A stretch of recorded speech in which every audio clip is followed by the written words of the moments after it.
6 ayı aşkın bir süredir tüm insanlığın gözleri önünde Gazze'de kadın, çocuk, sivil ayrımı gözetilmeksizin apaçık bir soykırım uygulanmaktadır. Bu süre zarfında Gazze'deki tüm okullar, fakülteler, mabetler ve hastaneler yerle bir edilmiştir.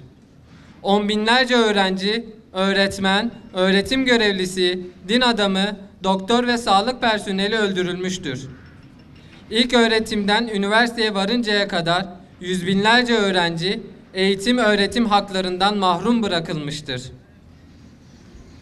Dünyanın dört bir yanında Gazze'nin yanında yer alan vicdan sahibi üniversite öğretim üyelerine ve öğrencilerine karşı uygulanan zorbalık, tehdit, gözaltı, görevine ve işine son verme gibi yıldırma girişimlerini temel insan hakları ve akademik özgürlüğe vurulmuş bir darbe olarak kabul ediyoruz.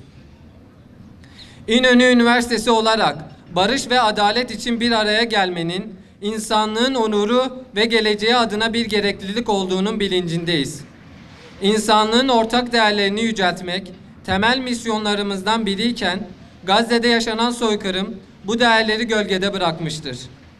Bizler için Gazze'deki acılar karşısında duyarsız kalmak bir ahlaki sorumluluğun reddi anlamına gelmektedir. İsrail'in Gazze'deki saldırıları karşısında sessiz kalmak bir seçenek değil, suça ortak olmaktır. Üniversite camiası olarak barış ve adaletin tesis edilmesi için elimizden gelen her şeyi yapmaya hazırız.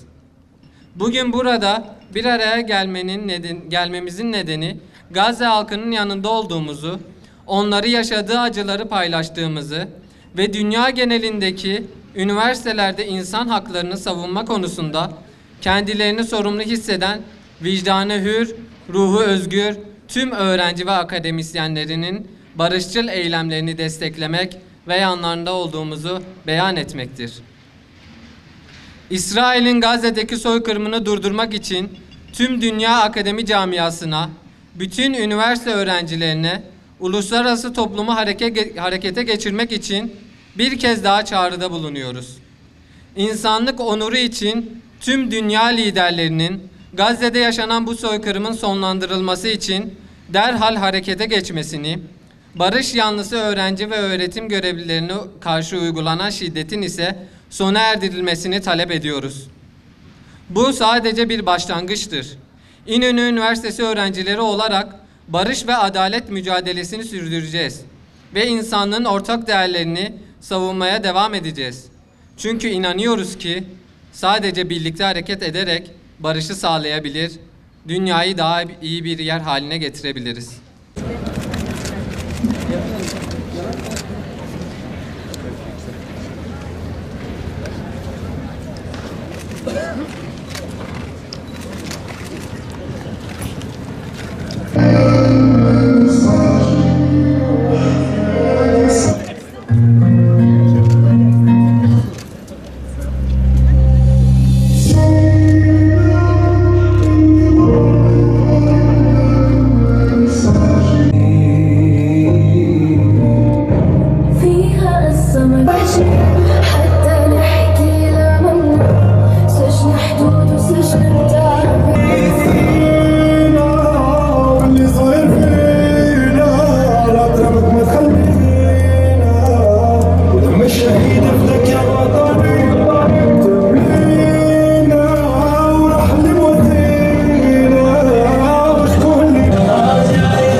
بلادي وكل العرب بتنادي احتلالي عدواني موت طفلي واجدادي استعيني مين ارهابي وجاي اقول لك مين بادي زورني مش من اوكرانيا زورني مشرقي مش بيضاء زوري اولادي زورني جبتكم على دنيا نفقه ومش عدله زوري الحلم اللي انتم